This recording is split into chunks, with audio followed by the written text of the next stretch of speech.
it's not just an intellectual exercise. This is a kind of fellowship. And I've felt that all the way through. And it's kind of sad to be ending today, but we're just ending this book, right? And there's much more ahead of us. So the consequences of monism. In many ways, this chapter, and I'll also talk a bit about the appendix, is a summary, a review of the journey we've been on. But there's some very important leading thoughts, I'll call them, or hints about how this work connects to anthroposophy and spiritual science that I want to emphasize. But let's just quickly go through the main ideas here. Steiner is seeking a uniform explanation of the world, right? A monistic account.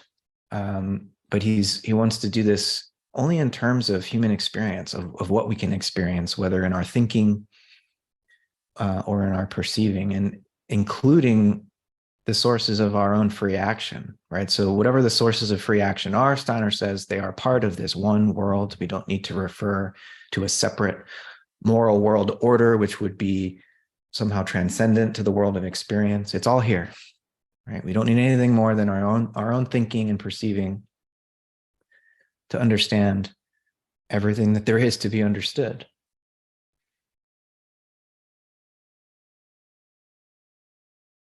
Right? Monism does not seek to add to experience something non-experienceable or transcendental, but finds the full reality in concept and percept. So for Steiner, monism rejects any speculative inference that would abstract elements from experience and then project those elements to a beyond that would supposedly be the cause of experience. He says, that we may as well just stick with experience, since even when we do that kind of abstract metaphysical speculation, we're always drawing elements from experience anyway.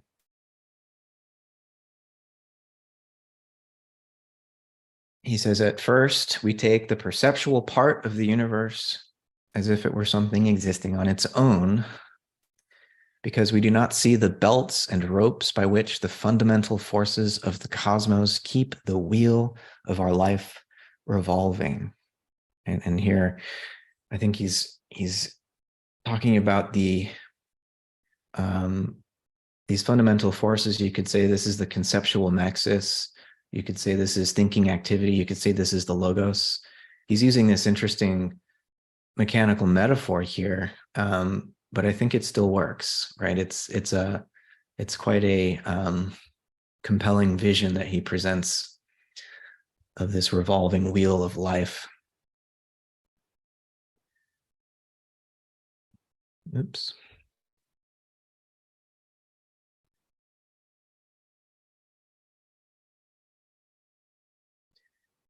Then he says, when we observe with our thinking, we carry out a process which itself belongs to the order of real events, right? Thinking is woven into the world. There's no second world beyond the first, which we experience in our thinking and perceiving, right? As if we would need to receive our understanding of the laws of nature or of the moral law as a kind of gift ready-made from God.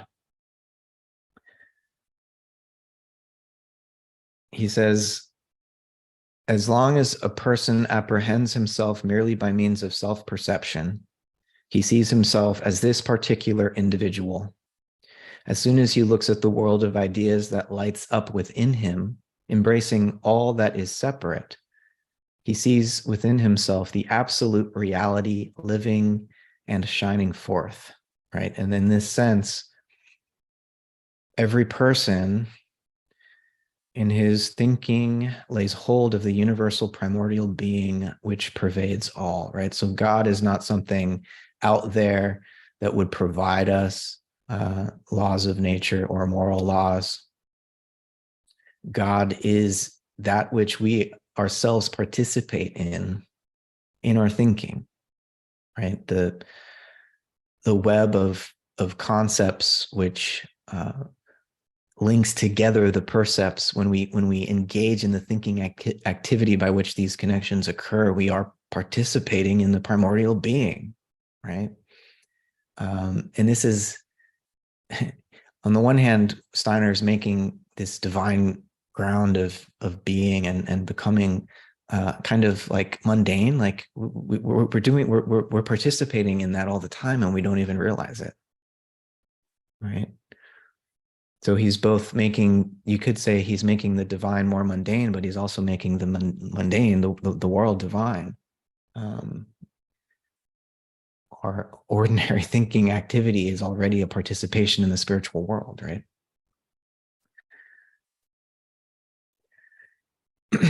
So no world dictator, no mother nature can give us our aims. We must determine them with our own moral imaginations.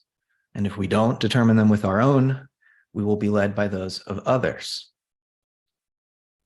And then he says that the idea that realizes itself in an action, when we do this, we're detaching from the unitary world of ideas, this idea, and making it the basis of our own will, right? And what I take him to mean here is that in moral action, we are intuiting and then incarnating an idea. And in this way, we're individualizing it in moral imagination, and we're making it the basis of our own will. And so something universal is being translated into something individual, right? And so while the realm of ideas is universal, when we intuit an idea to become, through moral imagination, the motive of our action, we are individualizing that universal. And through that individualization, free actions can occur. And this is the real pivot here now into spiritual science, right? So he says, whatever comes to us by way of percept is something that on our journey through life, we simply have to await. The only question is, would it be right to expect, from the point of view that this purely intuitively experienced thinking gives us, to expect that man could perceive spiritual things as well as those perceived with the senses?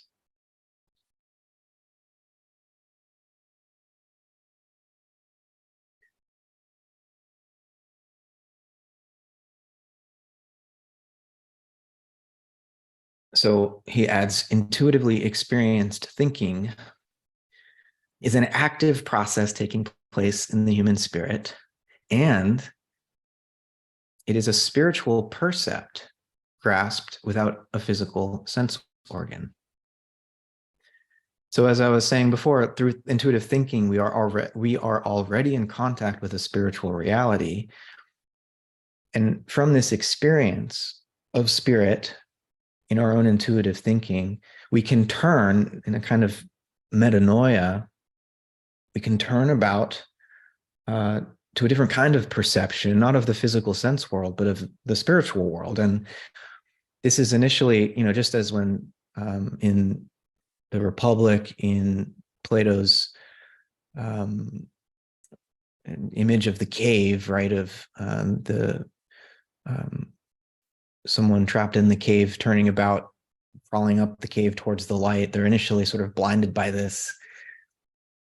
They can't see clearly. They're just bedazzled by this new reality that's not just shadows on the cave wall. And the difficulty of spiritual perception is that initially it's difficult, unlike with the sense world, which we experience as separate from us. In the spiritual world, it's not separate from us anymore, right? There's this sort of intimate relation between our own activity and what we perceive.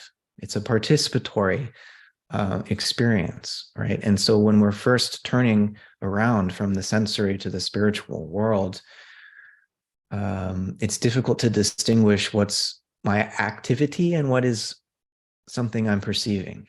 And this is where practice, different spiritual practices become necessary so that we can begin to distinguish what we are doing from what we are perceiving. And in this little graphic I drew out here, it seemed to me that there's a kind of cycle going on here, that we meet our percepts, through our sensing in the physical world.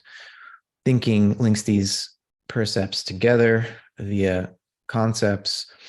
And then in order to achieve a free action, we through moral imaginations imbued with feeling, develop these motives, which we then translate into deeds, which then change the physical world again, right? And so there's this cycle. And while the physical eyes give us sensation of the physical world, I thought that the heart is sort of this, the spiritual heart is this organ of perception, which aids us in the cultivation and development of moral imaginations to motivate the will, right? But Steiner's monism is such that the intuitive thinking that allows us to develop moral imaginations to then affect free deeds, those free deeds are changing the physical world that we sense, right? And so there's not two worlds here. There's two ways of looking at one world. And even when we're not yet aware of what the spiritual world that awaits us when we go through this metanoia, we're always already partaking in it to the extent that we are thinking. And, you know, Steiner's whole effort here has been to wake us up to what we're always already doing, such that we can freely engage in the spiritualization of the world. Not by fleeing from the physical world, but by seeing that the physical world is the spiritual world, the physical world rightly seen and rightly felt and perceived through this spiritual heart organ. I don't know if you can see the little heart here. That the physical world perceived through this spiritual heart organ is the physical world perceived through this the spiritual heart organ is the spiritual world, right? They're just only separated when we think that what we perceive is all that there is, when before we've awakened to this exceptional state of intuitive thinking, we imagine that the world of perception is all that there is, and so we feel cut off from it. So finally, the appendix, in the prior chapter, you know, Steiner had been telling us that for monism, the conceptual content of the world is the same for all individuals, for all human individuals. He says, thinking leads all perceiving subjects to the same ideal unity in all multiplicity. He says the ideas of another human being are in substance mine also. So he's established that we can communicate with other individuals because we share the same world of ideas, the same conceptual nexus. But he wants to point out the challenges that come up to this idea that we can really communicate with one another.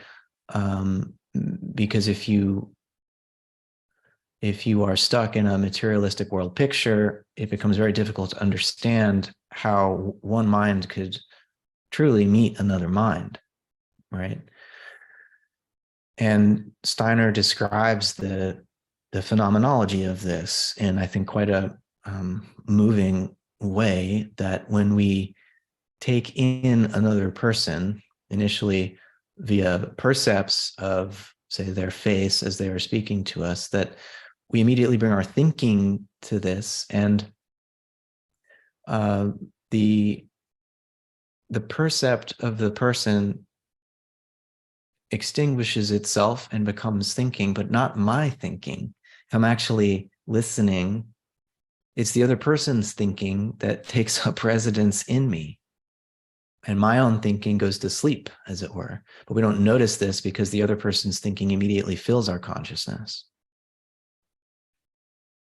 And so real communion occurs in this way. And the tragic irony here is that just as Steiner finishes describing beautifully how human communion is possible, he goes on to talk about how von Hartmann misunderstood Steiner's philosophy of freedom. And I just really felt the sadness and frustration in Steiner that this person he really wanted to convince didn't get it because he was lost in abstraction, right? Von Hartmann imagining that when two people are communicating, actually six people are there. This bizarre consequence of this very abstract way of thinking. And so I'll end there. This book, I think, is a tremendous achievement, but Steiner's sort of admitting to us at the end that there's a tragedy here because many people won't get it. And that this does take an individual effort. And as well as Steiner did trying to lead us into this experience of intuitive thinking, you can only lead the horse to the water. All right, I'll stop there.